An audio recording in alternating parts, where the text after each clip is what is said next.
So last week we finished up Joshua, the 22nd chapter. And what or who did we study about there? Big who?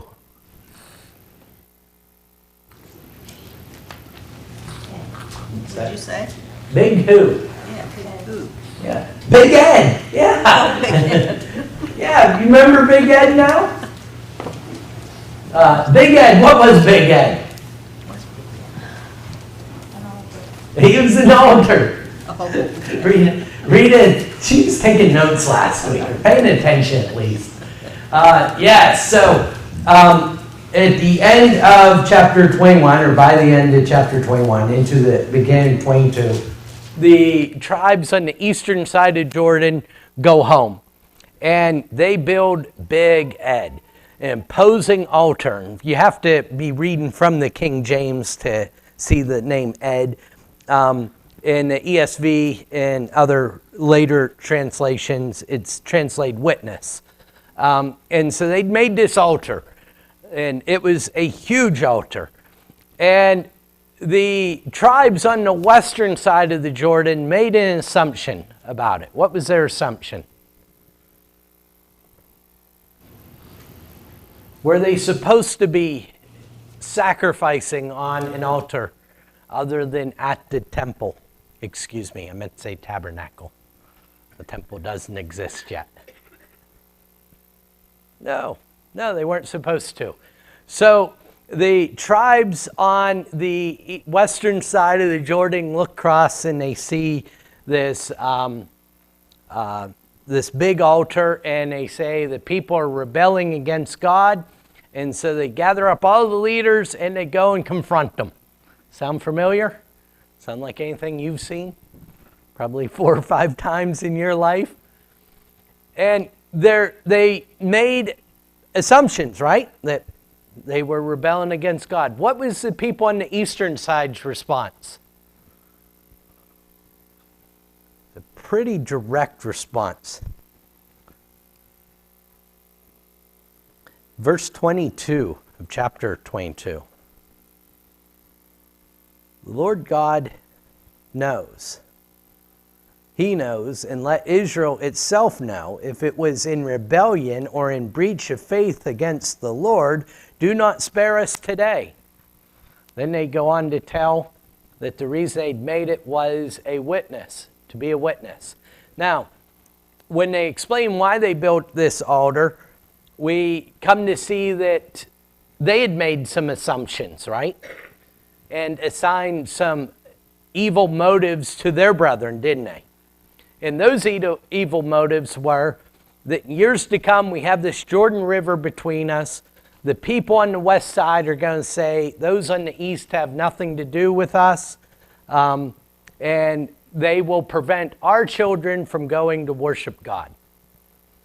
So they made an assumption. The people on the west made an assumption, and it comes to the very brink of civil war. Now here's what I wanted to come back over this for, to really draw out this point. What had neither side done, on the west or the east? In our country today, we may say the north or the south. What had neither side done?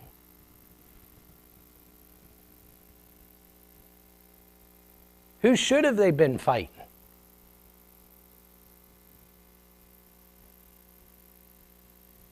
The Canaanites, right? They should have been fighting the Canaanites. So what has taken place up to this point is Joshua has driven them all out and basically conquered the land. Now it's time for each tribe to go to their own land and finish the job. And instead of doing what God instructed them to do, they're ready to start civil war on each side. Does that sound familiar? Let me ask you, when you start to talk about the problem with morality in our culture today and in our country today, and the decay of the country and decay of the church, whose fault is it? Every time. Whose fault is it? Someone else's. Their fault. Isn't it interesting? It's never my fault. It's never I should be focusing on what I should be doing. It's someone else's problem.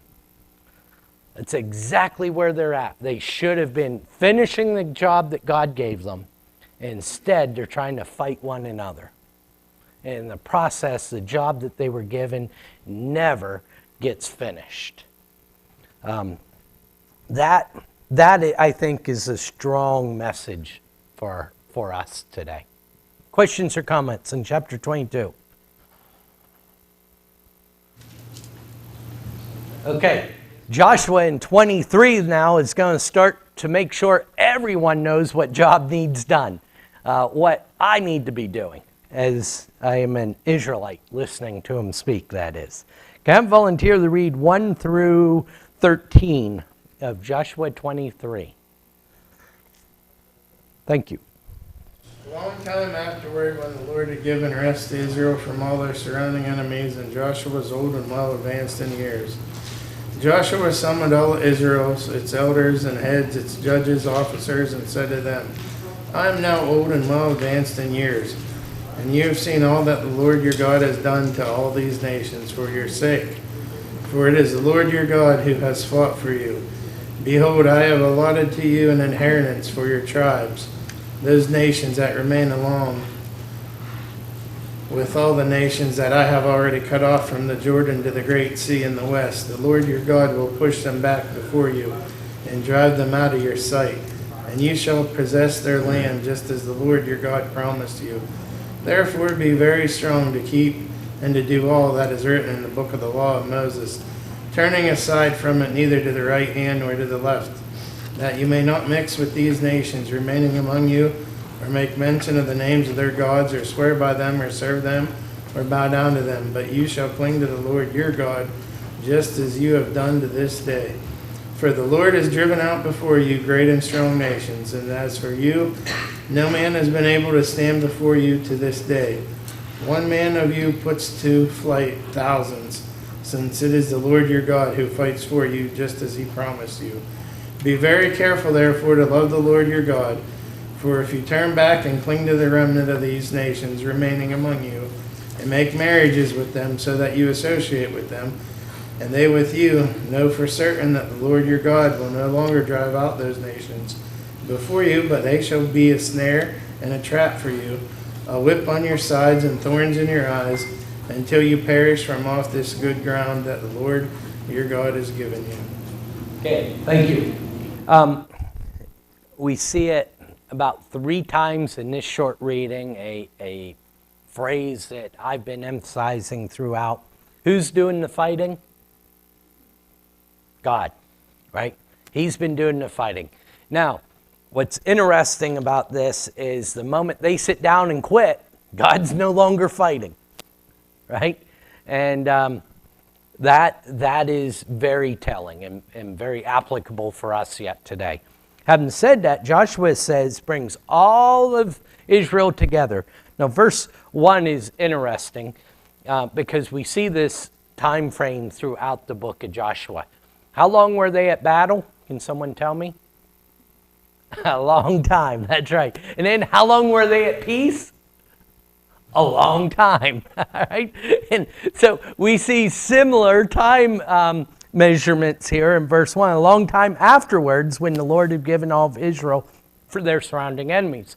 Now, again, I really struggled with this and had asked some other individuals and really did not get satisfactory answers.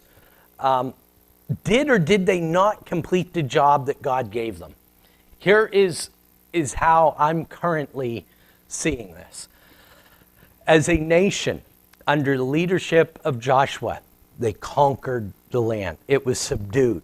The strongholds were taken care of. There was still work to be done.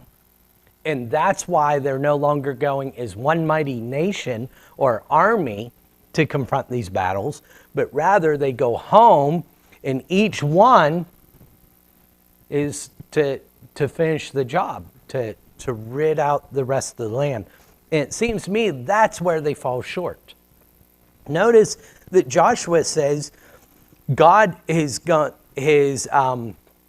been fighting for you, only remain true to him as you have to this day. They've done a great job.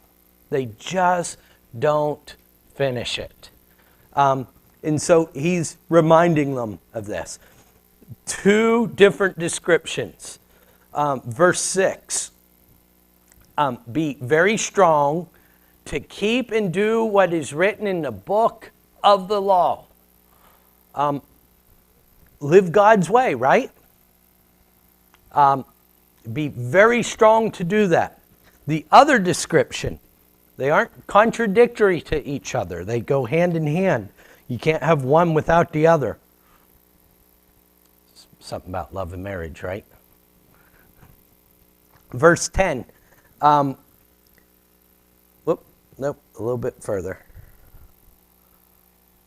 Be careful to love the Lord your God. I had it right here. 11? Yes, there it is. Thank you. Be very careful, therefore, to love the Lord your God. How are those two related?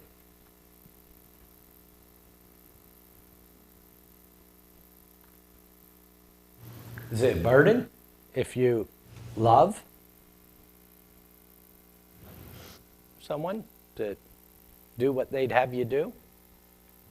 No, generally speaking.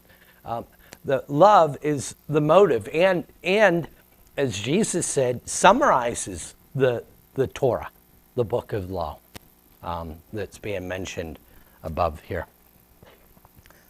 I just realized the Goddards joined in there from North Carolina on the beach. Do you think they're actually on the beach? That doesn't hardly seem fair, does it, Tom? I hope they're having a good time. So, cling to God. Now, this idea in 11 of love comes up because what is brought up in verse 12?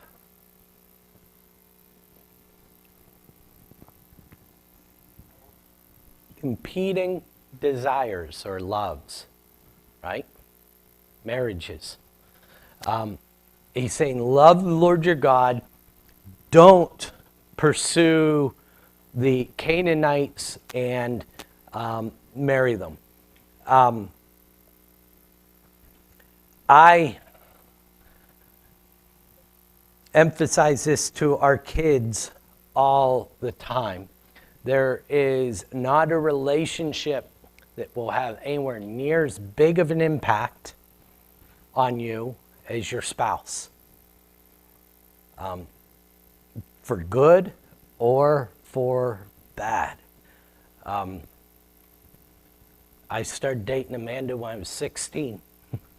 I have no idea what I would have been without her. Jerry, she's been working hard, but I'm nowhere near the potential she thought she saw yet.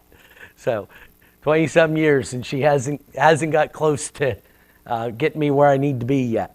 But she's still working. Why were they not to marry the Canaanites? False gods is one reason. I mean, that's why you didn't want them doing it, and that's what they did. They went to false gods then. Yep. Yeah, it's cultural, and when I say cultural, sometimes that can be a-religious or non-religious, if you will. It can be neutral, but this is not that kind of neutral association we're talking about. They worshipped their gods. On Sunday night we looked at Solomon, and it's just breathtaking to me. The man's so wise, marries all of these women. That alone's breathtaking, right? I could just end it there and that sentence makes sense. But he builds altars to Molech. Now, I don't know how clear I was about this Sunday night. Solomon was not responsible for sacrificing children to Molech. But the consequences of his decisions led there. It's later down the road when this happens. He's building these altars to not just these foreign gods, but where later generations are going to lose their children to him. So he's saying, seek after God. I think one of the things that means in our lives is seeking God's way of life. And I'll step on my Friday evening toes just a little bit. But it's amazing to me that God says to Abraham, I'll give you guys a cheater question. When is the first time that the word worship is mentioned in Scripture? Anyone know? The word worship. It's much later than I would have thought. I believe the concept is the first verses of chapter 2. Actually, the concept's in first chapter, verses 27, 28, I believe. But the word is first used in Genesis 22. It's going to be a question for Friday night, so you can cheat a little bit if you want, have access to that. That's where Abraham is sacrificing his son, right? And there's all kind of criticism of God because he asked Abraham to do that. But don't miss the message. God says, you've given everything over to me, and because of that, I'm going to bless you richly with everything. Isaac gets life because of Abraham's willingness to sacrifice God. The exact opposite is true of anything else in this world. It takes from us. We are looking at David's mistakes. It cost the kingdom, right? Some, momentary lapses, if you will, in the grand scheme of things. Sounds like I'm mitigating some serious stuff, but it costs lives. That's the point. The same is true with Solomon. So what Joshua is saying here is seek after God, love him, and you're going to have life. Jesus said it this way, abundant life. I came that you might have life and you might have it more abundantly. It's John 10:10. There's this contrast here, and that's what Joshua is putting through to these people. Their gods were sacrifice enough for me, and I'll give you something in return. Sometimes we treat our God like that. But God says, here's the way to live. You live with love, joy, peace, long-suffering. You put these aspects of my spirit into your life, you'll have life abundantly. And that essentially is the contrast that Joshua is given. He ends it with this: you will perish from off this good ground that the Lord your God has given you if you fail to do these things. And we've talked about that throughout it. He's not given this to the Israelite people for them just to have. They're to use it and to show what it's like to be a nation of God, belonging to God. And when they don't do that, it's taken from them as well. Questions or comments? Would someone read 14 through the end of the chapter? Short reading. And behold, this day I am going the way of all the earth, and ye know in all your hearts and to all your souls that not one thing hath failed of all the good things which the Lord your God spake concerning you. All are come to pass unto you, and not one thing hath fallen thereof. Therefore it shall come to pass, that as all good things are come upon you, which the Lord your God promised you, so shall the Lord bring unto you all evil things, until ye have destroyed you from off the good land, which the Lord your God hath given you. When ye have transgressed the covenant of the Lord your God, which he commanded you, and have gone and served other gods, and bowed yourselves to them, then shall the anger of the Lord be kindled against you, and ye shall perish quickly from off the good land which he hath given unto you. Joshua is really driving that point home, isn't he? He's really giving the warning. Verse 15 is one of these verses that I told you I've wrestled with over and over again. It mentions that everything has been given, first the end of 14 included. Lord's given you everything that he had promised you. In my mind, in the past, I've struggled with that because it seems like everything's complete. Do they completely have the land at this point when that's said? No, not quite. Now, is it suppressed, and do they have possession of it? Yes. And I think what's being said is God has shown you far enough. If God has defeated 100,000 enemies on your behalf, and there's 5,000 left, and you're still as numerous as the day you walked into it, wouldn't you say, I've done it for you? Even though there was just that little bit to finish. That remnant, I meant to point this out in the last reading, verse 12. Isn't it interesting that at this point the Canaanites are a remnant of what they were? Why is that word, or why should that word jump out at you? A couple centuries later, who's the remnant?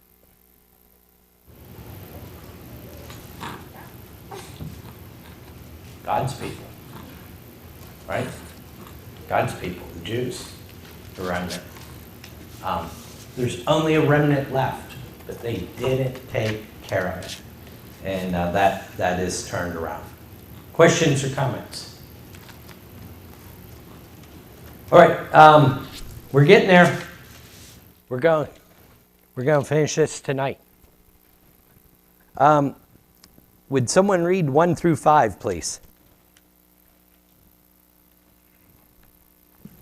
Then Joshua gathered all the tribes of Israel at Shechem and called for the elders of Israel, for their heads, for their judges, and for their officers, and they presented themselves before God. Joshua said to all the people, Thus says the Lord God of Israel, your fathers, including Terah, the father of Abraham and the father of Nahor, dwelt on the other side of the river in old times, and they served other gods.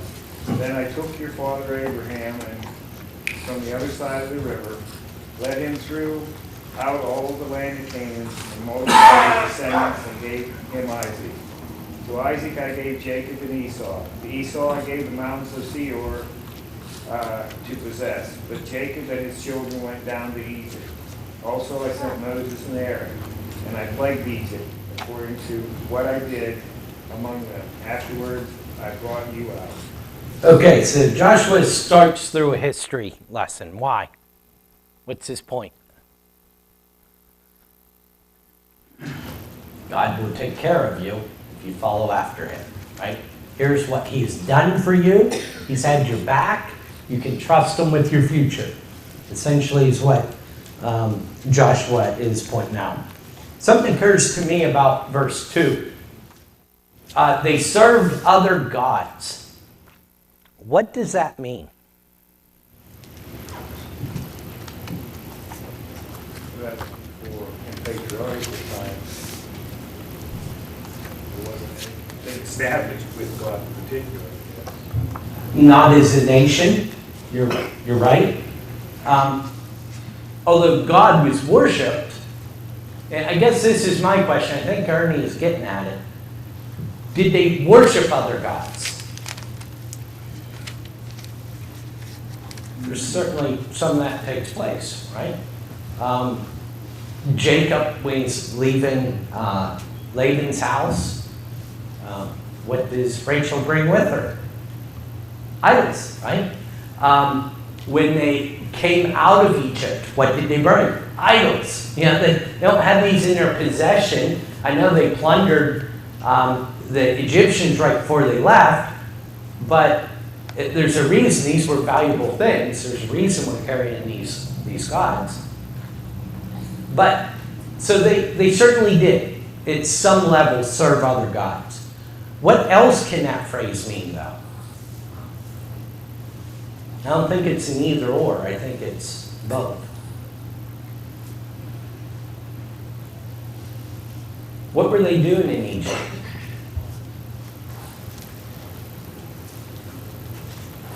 Growing as a nation. Growing as a nation? That's the positive aspect of it, which they were. What were they, though?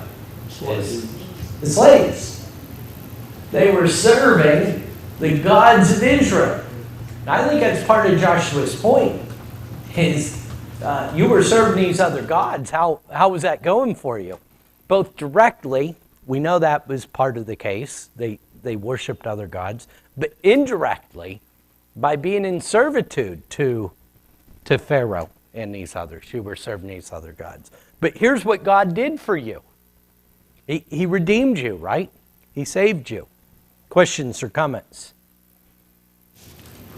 6 through 13. Someone read that for us.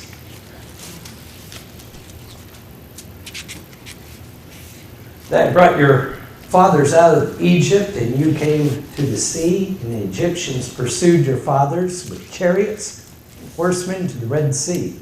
And when they cried to the Lord, he put darkness between you and the Egyptians, and made the sea come up upon them and cover them, and your eyes saw what I did in Egypt.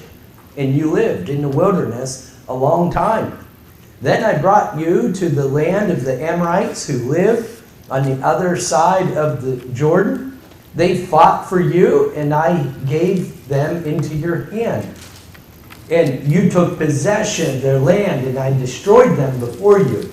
Then Balak, the son of Zippor, king of Moab, arose and fought against Israel, and he sent and invited Balaam, the son of Beor, to curse you. But I would not listen to Balaam. Indeed, he blessed you. So I delivered you out of his hand. And you went over the Jordan and came to Jericho, and the elders of Jericho fought against you, and also the Amorites, the Perizzites, the Canaanites, the Hittites, the Girgashites, the Hivites, the Jebusites, and I gave them into your hand. And I sent the hornet before you and drove them out before you. The 2 kings of the Amorites, it was not by your sword, but by your bow. I gave you a land on which you had not labored, and cities that you had not built, and you dwell in them. You eat the fruit of the vineyards and olive orchards that you did not plant. What's he saying? Does it sound like they're in debt? This is a banker talking, you're in trouble, right? Or a business partner, you're in trouble. But that's not the point. Not that you're in trouble. He's saying, I've nurtured you, I've taken care of you, I've cared for you, I've given you everything.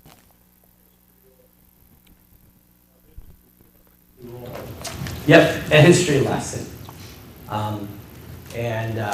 Here's how it's done. Questions or comments? Now, we are coming up on an iconic statement by Joshua. And sometimes, at least in my mind, this has been kind of a negative statement on behalf of Joshua towards the Israelites. But put in context here, it's not. He's just got done telling them in context, keep obeying God as you have done. Just keep making that decision is the context here. However, it ends up being a negative statement because they don't do that, do they? They don't follow after. And they don't continue to serve God. See, Stephanie's joined Russ at the beach, too. It's good to have you guys as well, Stephanie. So, all right, would someone read 14 through 15? The Lord, serve him in sincerity and in truth, and put away the gods which your fathers served on the other side of the flood, and in Egypt, and serve ye the Lord. And if it seem evil unto you to serve the Lord, choose you this day whom ye will serve. Whether the gods which your fathers served that were on the other side of the flood, or the gods of Amorites in whose land ye dwell, but as for me and my house, we will serve the Lord. And the people answered and said, God forbid that we should forsake the Lord to serve other gods. How far down, Mike? That's good for now. We'll deal with that statement and then we'll continue. Thank you. So, 14, serve and fear the Lord. Serve him with sincerity and faithfulness. Serve him genuinely, right? Completely, steadfastly. Faithful is the word that is used here. If not, what are you going to do? Go back to those gods you used to serve? He just gave that lesson where he drew to their attention. Here's where you were when you were serving those gods. Don't go back. Don't go back to those gods and to that kind of life. And then we see that leadership on Joshua's behalf. But as for me and my house, we will serve the Lord. Joshua is saying, my decision's made. This is the direction we will go. And bear in mind, these are some, if you will, his closing statements.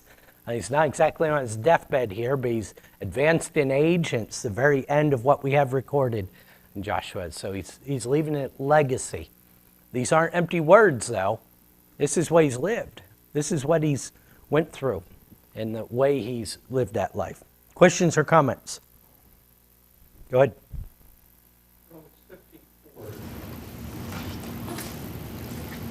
What's the parallel we could make with this? I'm seeing at Newcastle, modern day Israel, the church. We have those same, come out, be separate, that we're told to be. And I think back to Brother Mercer, Brother B.G. Coates. I'm talking all the men that came out of denominationalism that became leaders. It just, the same thing there. The fathers that came out of slavery, worshiping that which was wrong. By their grandchildren's generation, how many were faithful? 4. Brother B.G. Coates, Ray Coates was very faithful. Bert and the rest, none of them died faithful. You can see the very same thing happening today. That we've got a remnant, but you see a lot of the grandchildren that going right back into denominationalism, or just Moloch. They're out there decadent. God's furthest thing from their mind. What has happened in 75 years, which is basically the time period, or less we're looking at here. Yeah. I think the conquest was 51 years? And we talked about that somewhere in there. Yeah. and 40 years wondering, you know, I guess that pattern just keeps happening. God knows how he made us. You know, I was going to make the point earlier, you said that why? About marriage, etc. God made us. He knows the power of sex and the opposite attraction. And the sad thing is, Dad just saw not long ago, for every marriage in the church where the one remains faithful, 7 today do not. I think that injunction is there. We're doing some of the very same things, and we're giving the same excuses. And guess what? We're ending up with the same results. Yeah. That's the sad part. Yeah. So let's back up here a little bit to where you started. Romans 15:4. Those things written aforetime were written for our learnings, where you're saying, hey, this pattern's here. I would draw this same parallel, and I alluded to this earlier. I think it's easy for us at the church to look at those who aren't faithful. I think that's what we've spent 40 years doing. I think the parallel also is that Israel didn't do the job. And I believe the failing is inward in being what we are. You guys referenced Genesis 22 earlier, with the first worship being Abraham offering his son. He ties him down, and he's going to sacrifice him. I think a lot of our worship is done just that. We've killed our children on our own altars. The difference between true worship, God unties them and says, don't hurt the boy. And then he goes on to bless Abraham. And, so there's these two extremes where we get caught up in not addressing real needs in people because we're going through ritualism. I think that's one threat. And then the other threat where we're worshiping ourselves, right? And I think that's this threat you were on, right? The worshiping ourselves. And that's... Drink and be merry. Yeah. You know, I've talked to many, and I asked them, do you believe in God? Everyone says yes. I said, the only difference, and I say in meekness, the only difference between you and the devils, according to James, is they tremble and you don't. Somehow we got to get across the realism that this is a lifestyle. Like you said, choose. It's all come down to choices, and which is a great sermon lesson in itself. And we all make bad choices, but we've got a beautiful plan that allows us to correct that. That's the beauty of it. Yeah. But, it's... Yeah. But the numbers are there. You look at them, and I say, I can't let that get me down, because Jesus, when he died, only had how many with him? Yeah. We get caught up sometime in numbers. Yeah. We really do. They're telling, trends are more important than numbers, aren't they? Yes. Yeah. And I think we need to pay attention to trends. The parallels are strong. That's why Joshua is such a strong book. I am encouraged here in particular, and I said Sunday morning that Saturday was the proudest, and let me be clear when I said that, proud, not as in though I caused it, because I didn't do a fraction of the work that was done. With those kids at Lads to Leaders, the one thing that's come out of that program is those kids have taken, not just Sunday afternoons, but every Sunday afternoon, And they've taken their Mondays and their Tuesdays and their evenings, and they've been serving other people. I don't know how many of you did the math. Allie, Casey, and Evie did 200 hours of service time. 200 hours. That's in less than a year. So that's 4 hours a day. Or, excuse me, a week. I imagine we would be hard pressed as a congregation to average an hour a month serving other people.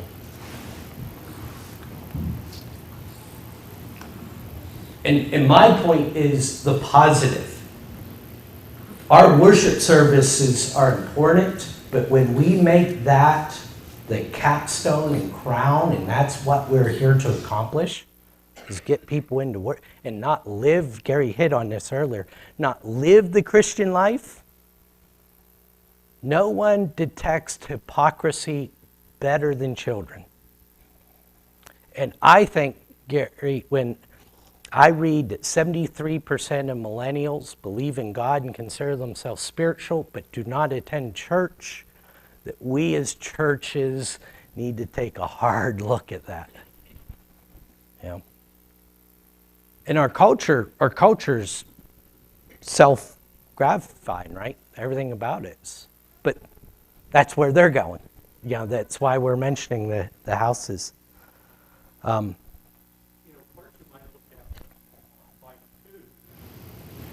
Is the role of leadership in there.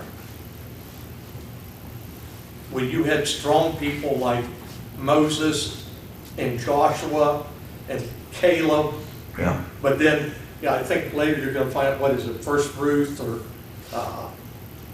the book right before it, where it says, you know, Joshua dies in the generation that knew him, and then, you know, and I think Everyone's doing even as what's I right talked for to Newcastle, that's what happened, you know. And that's where we got to work hard on lads, the leaders, things of that nature, early letting young men and women know what their role is, not what today is, but what they can accomplish, Yeah. and why they need to do it. Yeah. We need those examples. We need the leadership. Yeah, absolutely. And to be clear, I don't think either of us, we've mentioned that program. That program's just been good because it's instilled some that it's not about a programmer, it's about what we learn. So, Well, you know, Mike, I'll just bring this in closing. please do. We'll close with When you. you look around the church, Brookville Sevens, Rodney Thomas, myself, the ones that are faithful are the ones that attended Paul Thomas's class Sunday afternoons, where he took us down front, taught us how to be song leaders, etc. Some kids didn't come to that every week. And you can see the parallel, where it was lad leaders, we didn't know it. We didn't call it that at the time. Yeah, it wasn't You know. a program. Yeah. Yep. It's about learning a lifestyle. Yes. That's what we're after. All right, thank you guys. I know we didn't read every last verse. That's now your job, because next week we're going to move on. I don't know where yet, but we'll be moving on.